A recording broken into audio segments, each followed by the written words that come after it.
you are anything like me that hot chocolate is the only thing that helps you get out of bed, then this painting is for you. Hi, welcome to Yesign chocolate painting tutorial. My name is Yang. Today we're going to paint coffee break during the coffee break time. Let's get it started. You will find a chocolate canvas, which is the main artboard you're going to paint with, some paints, some sprinkles and decorations, the painting tools, art certificate, and a painting palette.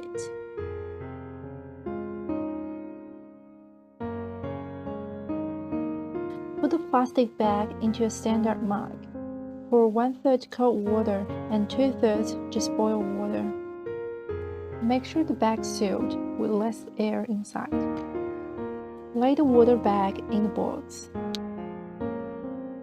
Place the palette over the bag gently. Break chocolate paint into small pieces. Place chocolate paint in the separate positions of the clear palette. Cover the box to warm the paint for at least 5 minutes. Add some spray oil occasionally to get a smooth, liquidy and less thick paint.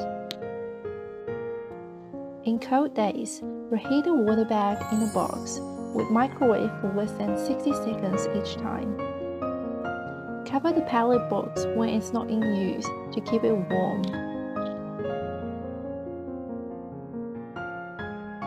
Cut out all paper stencils and you will get 2 circles and a heart, or use the hollow heart. Take milk chocolate, which is brown paint, to make straight lines outside of the circle. Blotch random browns to create texture and depth in the wood. Take softer brown to make a thin layer of the base wood. Gently remove the bigger circle and glue the small circle in the center. Take red to brush a nice even layer. Make sure the strokes follow the curve of the plate. Mix in a bit of brown to create a darker shading. Shade the inner rim of the plate around the small circle, namely the cup. Once you are happy with the red plate, we'll move on to paint the cup, using the same technique as the plate with brown color. Take the hollow heart and paint it with a mixed color of white and brown. If you're feeling extra creative, you can take cocoa powder or hot chocolate powder to sprinkle over the coffee heart. Remember to apply the powder when the heart is not completely dried. Prepare a small piping bag and fill it with white.